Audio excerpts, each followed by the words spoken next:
What's up?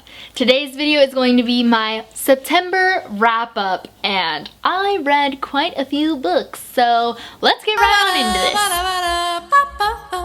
So of course, as always, I'm going to start off with my statistics, and this time I actually planned ahead and I have them set up. In September, I had 8 books on my TBR, but I only read 5 of them, but I ended up reading 7 books in total this month. Of those 7 books, I read 1 adult novel, but I did also DNF an adult novel, and then I also read 6 young adults. I read 4 contemporary books, 2 fantasy books, and 1 thriller/mystery. I also read 1 ebook, 3 audiobooks, and 3 physical books. I also DNF'd an audiobook as well. I gave 3 books 5 stars, 2 books 4 stars. I gave 1 book 3.5, which we'll put in the 3 category, and I also gave a book 3 stars. And in total, I read, including audiobooks, 2,742 pages, and that doesn't include the pages from the DNF book that I read.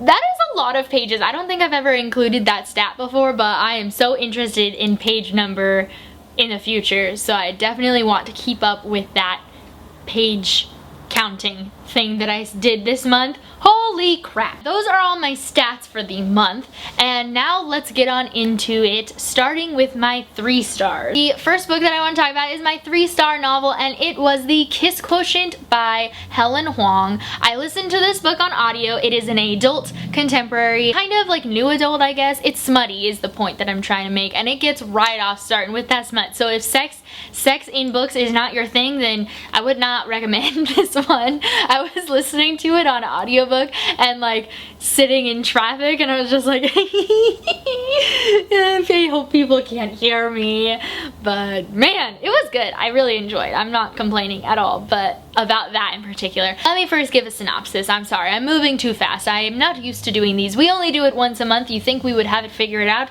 but this one booktuber does not have it figured out yet. This book is about a girl with autism who decides to hire a male escort to help her learn how to be good at sex. There's a romance involved in this story, and the autism aspects I thought were really, really well done. I absolutely loved how it was portrayed. I thought it was really well done from what I do know in the research I've done on autism. So if anyone has anything bad to say about it, I would love to hear your things. I'd love to hear your good thoughts too, but I'd love to hear if you had different thoughts on the representation itself. Our main male character is the escort, and he's also Asian American. I want to say Korean American, but I'm not sure on that, and so I don't want to be wrong. What I didn't like was 2 main things. One of which was our male main character has some issues with jealousy, and there were times where I felt like he felt like Christian Grey, who is the worst example of how a good relationship should be. And there were certain things that he, like, I don't know if jealousy is the right word, but like his initial response, trying not to spoil anything, so I'm sorry. If you want to talk about this book with spoilers in the comments down below, please let me know. I'll be happy to talk about it, but I don't want to ruin it for anyone. But there was a very specific thing that happened, and then his first response was in anger to meet with violence, and I didn't like that.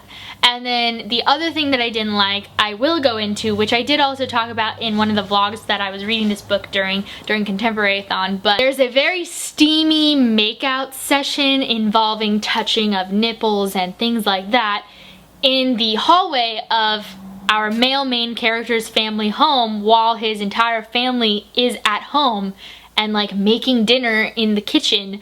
And I felt like it was, one, so unrealistic. Also on top of that, just like extremely rude, because keep it in your pants while you're at family dinner. I mean, I know it was a smutty book, but like that was one of the only scenes that felt weird.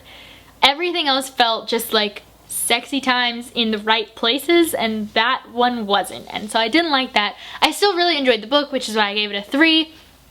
Overall, I did have a really fun time reading it. Those 2 things really irked me, and it would have been a 4, but it wasn't. Next book I have here is my 3.5 stars, and it was The 7 Deaths of Evelyn Hardcastle, and this book I received in exchange for an honest review. I got this through NetGalley, and I didn't know how long it was going to be. I thought that it was really, really interesting, but I also felt like it was a little bit too cyclical because so there's 7 deaths, and that's because our main character switches bodies and he experiences the same day in, I think, 8 or 9 bodies. And he witnesses Evelyn Hardcastle's death 7 times. And the whole point is for him to solve the mystery so that he can get out of this time warp that's happening. And the concept was so good. And I think that the overall execution was also really well done. But I found myself being a little bit annoyed, especially the first half of the book. Like, there did not need to be this many characters. I think we could have done well with 5 characters instead of 8 or 9. I don't even remember how many there were, but yeah, it was just a little bit too many in my opinion. It was really interesting. The concept was really cool. On to my 4-star books, which I have 2 of. The first one is Upside of Unrequited by Becky Albertalli. I read this book physically, but I had a library copy, so I don't have it with me. Oh, I read Evelyn Hardcastle on ebook because I got it from NetGalley. Upside of Unrequited is about a girl and also her sister. I think they're twins if I remember correctly. I've been reading a lot of books about twins lately, and one is straight and one, one is straight and one is gay, I think? Or maybe one is bisexual and one is straight. I don't remember. We follow these 2 siblings, and they both have their first main, like, real, possibly liking each other back thing. And the upside of Unrequited is because our main character, she has had a bunch of crushes but has never told them that she's had crushes on them. They've never known about it, etc., etc. And her sister has all of these dates all the time, but she's never had a serious relationship either. And so towards the beginning of the book, the sister has her first girlfriend, a very serious girlfriend, and it's just, this book had so much rep. It's also in the Simon universe, so Abby and Simon make some appearances, and it was really cute. It was a 4 out of 5 stars because it did find our main character a tad bit annoying, but I think that just comes from her being young and dumb.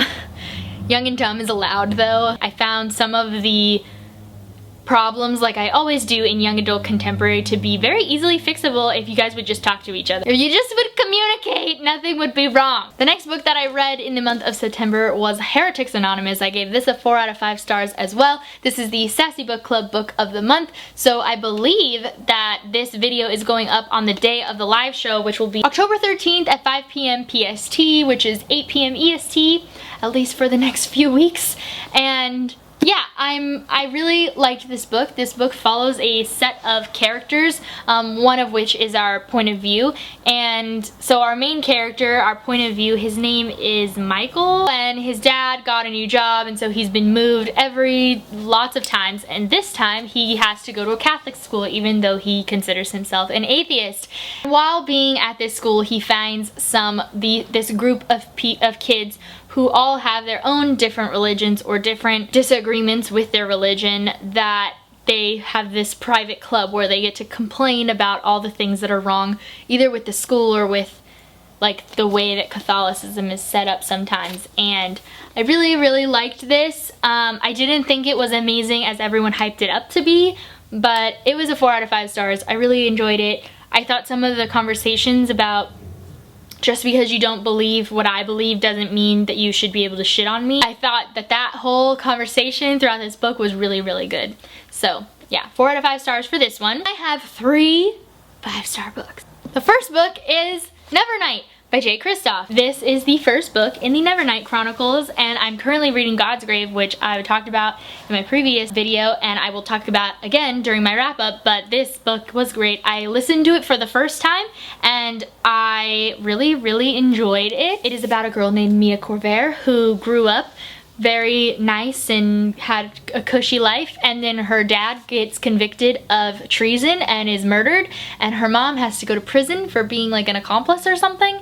And so in order for revenge, she decides to join the Church of Assassins and become a blade, which is their term for assassin. She is also darkened, which means that she has a shadow cat named Mr. Kindly, and he is like a part of her shadow, and he drinks her fear. It's really cool, and I really liked it. It was really good. Just to give you like a feeling if you haven't read this book yet, the first line of this book is, "People often shit themselves when they die." The other two 5-star books that I read this month, number 1, Strange the Dreamer by Laini Taylor. I talked about this in my last video as well. This book follows a boy named Laszlo Strange. He's a bastard. He's grown up obsessed with this forbidden city that no one really believes necessarily even exists.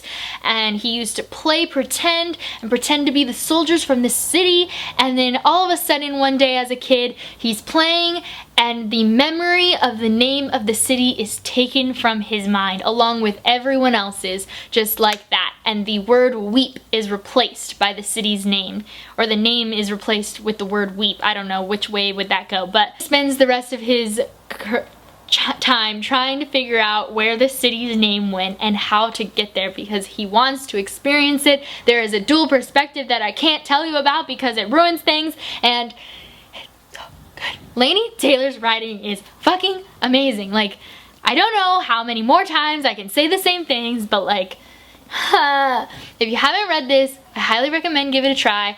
I would recommend don't try the audiobook first. I listened to the audiobook this time around, but this was my second time reading it, and the first time that I tried reading it, I got really confused listening to the audiobook, and I ended up picking it up, and then I ended up loving it. Last book I read in the month of September that I really want to talk about is my last 5-star book, and it is Summer of Salt by Katrina Leno. I also talked a little bit about this in my haul. I really want to get my own copy of this book because I got it from the library, and it is just exactly what I didn't know I needed in my life. Follows 2 sisters who are part of this Fernway family that have lived on this island for a very long time. It's a very tiny island. It really is kind of one of those like middle of nowhere, and everyone knows everyone because there's only like 12 people that live on the island, but it's pretty famous because there's this famous bird that comes to live on the island every summer, so they get a lot of tourists who come out, a lot of ornithologists come out to visit this bird. And the Fernway women are also witches.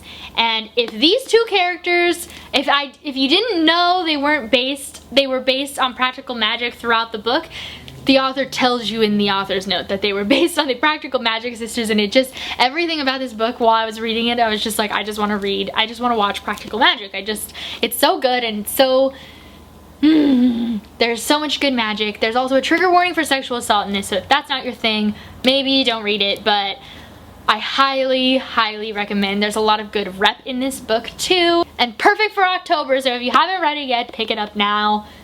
Thank you, Chelsea, for making me read this. And those are all the books I read in the month of September. Holy crap, I read a lot of good books. Like, the 2 of them are rereads, and I don't even care. They were so good. That was so good. All of them were so good. Even my 3 stars, like, it's not like they were bad. It's just that they were just good. They weren't like, ah, amazing, but I had a really good reading month, and I just hope that it continues in October because I got a lot of books to read, which if you didn't see my October TBR, it's in my previous video, so you can check that out. I'll link it up in the cards below, but I mean the cards above or the description box below. But yeah, I hope you guys enjoyed this video. Give it a thumbs up if you did. Make sure to hit that subscribe button if you haven't already. If you want to be notified every time I post a video, you can always hit that little notification bell. I make videos every Wednesday and Saturday, so I'll see you guys again very, very soon. Bye!